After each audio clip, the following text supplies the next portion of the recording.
Okay, we haven't done a video since the early morning hours when CNN declared Donald Trump president. I guess that was in the early morning of November 9th. A very depressing moment for a good chunk of the world, and we were very depressed and kind of drunky as well. Um, but I wanted to do this. This is not quite the Queen's message on Christmas. This is sort of my message. Um, I'm not a Christmas fan, and I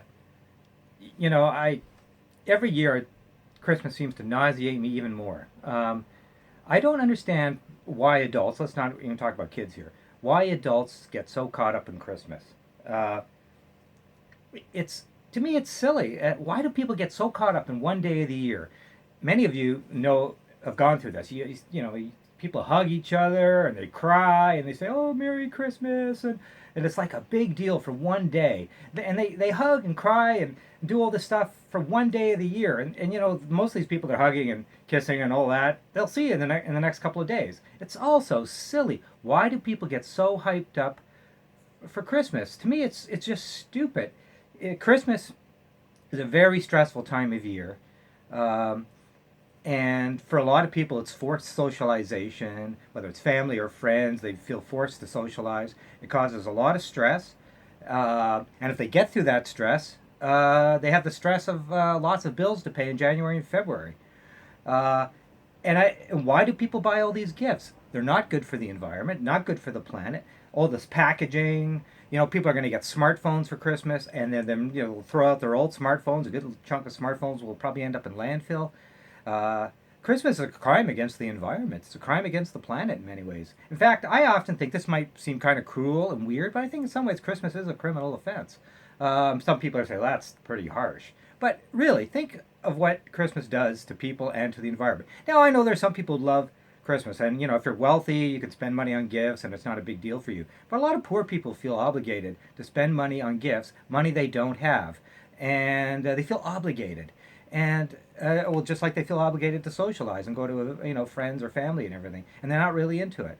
I always say just opt out. Just say no. Just say no. Say no to Christmas. There's nothing wrong with that. Um, but yeah, the other day, what really hit me, and maybe that's why I decided to do this video about Christmas, was, and they were interviewing people in Toronto's Eaton Centre, big shopping mall in Toronto, downtown shopping mall, and the interviewer was talking to people, and they were doing people doing last minute shopping, and the interviewer was basically comparing these people to heroes, saying, "Oh, you're heroic to be out, doing last minute shopping on the 23rd and 24th, and you're heroes for being out there shopping." And I thought that is sick. You're a hero because you're shopping. You're a hero because you're destroying the environment. You're a hero because you're spending money you probably don't have. To compare last minute shoppers to heroes, like or some heroic adventure, like that's disgusting. That really says it all. Okay, I'm going to move on from Christmas. Um, I've said enough, but I think people should think about Christmas and why they get so hyped up about it. And of course, this is the whole religious thing, uh, which which I don't understand. I'm not religious. I don't know why people believe in religion. You know, I believe in science and facts. I'll show you this rock here from the Canadian Shield is hundreds of millions of years old. The world wasn't created in 6 days. There are no Virgin Marys and Virgin Caesars and all that stuff. Come on, let's get a grip here. Let's base our decisions on science, okay? This rock is 100 million years old. It's from the Canadian Shield, and it's one of the oldest. The Canadian Shield is one of the oldest geological systems in the world. So let's base our decisions on science. Okay, now continuing on about stupidity. Um, the election of Donald Trump, as we said, the last video was the morning that he was declared victor. Uh, Lots of reasons have been given why Hillary Clinton lost, and whether you could say it's the narrative that she was dishonest, or the FBI, or Vladimir Putin. A lot of people said it's angry white men. And let's focus on angry white men. You know, they Donald Trump will not do anything for those angry white men, those stupid white men. Uh, Donald Trump will do nothing for them. Why they voted for him? Because they're angry. it's beyond the pale. It's not rational. It's not rational that why they voted for Trump over Clinton. Clinton had all her, Clinton had her weaknesses, but she actually presented a pretty consequential economic plan, an optimistic plan. You're not going to get back all those jobs that left because of trade agreements. It's not going to happen. You need to create new jobs. The green energy industry in the United States has created thousands upon thousands of jobs. The solar power industry has created thousands of jobs, much more industry than coal or oil extraction. Much more jobs. There's so many, and the Clinton campaign talked about that. Those old industrial jobs are not coming back. Yeah, there's one off that Trump did with Carrier in Indiana. That was just a symbolic thing. That's not going to happen very often. The world needs trade. The world needs trade liberalization. Trade agreements have been good for all the countries involved, particularly the United States. And we live in an integrated, particularly with NAFTA. NAFTA is an integrated system. Donald Trump won't be able to dismantle it. It's too integrated. The Mexican, U.S., Canadian economies are very integrated now. So that's going to be very hard to dismantle. So, yeah, maybe the TPP isn't going through, but which is stupid because that actually was not a bad agreement. And I hope Canada finds bilateral accords with some of those countries involved. I think Japan would be a good match for Canada.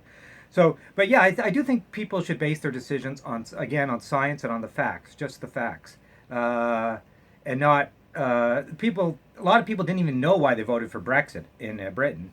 And a lot of people just voted for Donald Trump because they were angry. They didn't base their decision on science or the facts. And they, a lot. And don't forget, there's a lot. With this election, there was a lot of misogyny. I mean, a lot of Americans were not ready to have a woman as president. But it's saying that, Hillary did win the popular vote by almost 3 million votes. So, maybe I'm being a little contradictory there. But I do think a lot of people were not ready for a woman president. But I think stupidity came into play here. There was, and there's no reason for people to be stupid. There's lots of information out there. You don't have to, you don't have to go to university. In fact, a lot of university graduates are stupid. So, I mean, they know how to get through university and know how to get a good job, but a lot of them aren't that bright. There's a lot of information out there. People should read good newspapers. There's tons of good stuff on the internet. There's no reason for people to be stupid. People base their decisions, often elections, on stupidity, on emotion, on anger. And that's not the way to do it. Donald Trump got elected on emotion and anger, thinking that America isn't great. America's still the most powerful country in the world. I'm not going to belabor this point. The point is, I think the same people that get caught up in Christmas are the same kind of people who voted for Donald Trump. There's just a lot of stupidity involved, and I wish we lived in a more intelligent world. And talking about stupidity, moving on to a couple of foreign policy issues, and then we'll wind this up. When Castro died, there was, particularly in the U.S., when Castro died, there was a lot of people saying, "Oh, Obama's message was too conciliatory, Justin Trudeau's message was too conciliatory, too nice, and Castro was a thug and a murderer, and we shouldn't be saying." And I just thought, oh God, that's so ridiculous. This overreaction to Castro's death. Again, I want to talk about science and facts. A lot of people see Fidel Castro as a hero. People get caught up in hero worship, like with Chavez or Castro, or Che Guevara sort of thing. Look at the facts. Castro did some good things for the Cuban people. Healthcare, education. Was Cuba a perfect place? No. Was Castro a thug and a murderer? Yes. Did people die under Castro? Yes. Are still people being wrongly imprisoned under Raul Castro? Yes. There's no perfect world out here, but let's just look at the facts, okay? Canada, and the United States, God, why does Canada, we talk about human rights violators, why does Canada have relations with the United States? I mean, the Obama administration has killed thousands of civilians with its drone attacks, Canada has relations with the United States. We have relations with the United States. We have relations with Israel, which constantly abuses the rights of Palestinians, refuses to have a settlement with the Palestinians. I'll get back to Israel as I wind this up. We have relations with Saudi Arabia, probably the worst human rights violator in the world. We have relations with Vladimir Putin and Russia. We have relations with China. We have relations with the Philippines. The Philippine President Duarte was a nut bar, killing thousands of people in his war on drugs. We have relations with lots of nasty countries. Castro doesn't even compare to some of them. So, the hypocrisy when it comes to human rights is incredible. And again, you have to look at the facts. Don't get caught up in hero worship. Just look at the facts. Just the facts, ma'am. Um, and so that leads me to the point about Israel. Okay, uh, the United States abstained from this UN resolution condemning continued settlement activity in the West Bank. It was historic because they don't usually do that. But the Obama administration, I think, in its final days of office, wanted to send a message to Israel that the settlement, continually building settlements in the West Bank, is detrimental to any sort of future agreement. To the peace process, which is a joke. It's kind of an Orwellian name, the peace process. Um, so the Obama administration abstained, getting lots of criticism from the right and from Donald Trump, of course, from Israel and Netanyahu. Um, they want to send a message to Israel that settlement building is not helpful in reaching any sort of peace accord with the Palestinians or a two-state solution. You're putting all these facts on the ground, and pretty soon there won't be much of the West Bank left for Palestinians. So, again, we have to look at the facts. A lot of people are criticizing the UN. Yes, the UN is full of double standards and tons of nasty countries.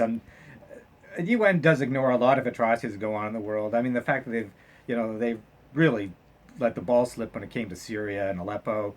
We know what's going on in the Eastern Congo. The UN lets the ball slip on a lot of countries and doesn't condemn a lot of countries that deserve to be condemned. There's a lot of double standards, and I can see why a lot of supporters of Israel see that double standard. I can see that. But that doesn't mean that the Israelis should continually build settlements, okay? There are two issues here: the double standard of the UN and the fact that Israel continually builds settlements. The two are, I understand why supporters of Israel get fed up with that, but because Israel is not the worst human rights violator in the world, and for Israelis, it's a great place to live. I mean, it's open-minded, it's positive on gay rights. I mean, Tel Aviv is one of the big gay capitals in the world. Israel is a progressive place in many ways, particularly if you're an Israeli. But if you're an Arab, even an Israeli Arab, you don't have the same rights. And of course, if you're a Palestinian, yeah, forget it, right? So I'm going to wind this up. We again have to look at the facts. The UN has double standards. But again, Israel is not helping the matter by continually building settlements against international law. Okay, do I think a two-state solution is viable now? No. I think it's over. I think the Israelis have created too many facts on the ground. They're not gonna. The Israelis really aren't interested in a two-state solution. So I think you have to shift the paradigm. How about a one-state solution? A binational state, a one state. Call it Israel and Palestine. That's not going to happen in my lifetime. That's a lot of people say, "Well, that's a pipe dream," but I believe in multi-ethnic states like Canada, like the United States, like Brazil, and I think that would work. Palestinians and Israelis have so much in common. So, and until that happens, and something that Hillary Clinton said a couple years ago, when she had told Netanyahu, if you don't believe in a two-state solution, at least make the lives of Palestinians easier. Lift the roadblocks, make their lives easier, lift the economic blockades, just make their lives easier. It reduces the hate. So, but yeah, I do believe that one-state solution is the answer. It's not going to happen in my lifetime, but hey, who knows? So I hope. Anyways, ending this video, going into the new year, let's folks base our decisions on facts and science, okay? And not just emotion and anger. Science, just the facts, ma'am, just the facts. Look at the Apollo, look at look at this rock. These are science-based decisions, yeah, that's pretty much it. That's my Christmas video, and I went on longer than I thought, but next year when you're out Christmas shopping, think of buying less. I think reuse, recycle. You don't need to have $10,000 worth of clothes, okay? Yeah, I just got rid of a lot of my clothes. I took them down to the Fred Victor Mission here in Toronto. It's a homeless shelter, and as apartments for poor people and stuff. I took a lot of my clothes down because I don't need all those clothes. And I think a lot of people next year when you shop, think of the impact on the environment and think, do you need all this stuff? And do the people you're giving stuff to need all that stuff? So anyways, that's my Christmas video. Sorry I rambled, but that's it.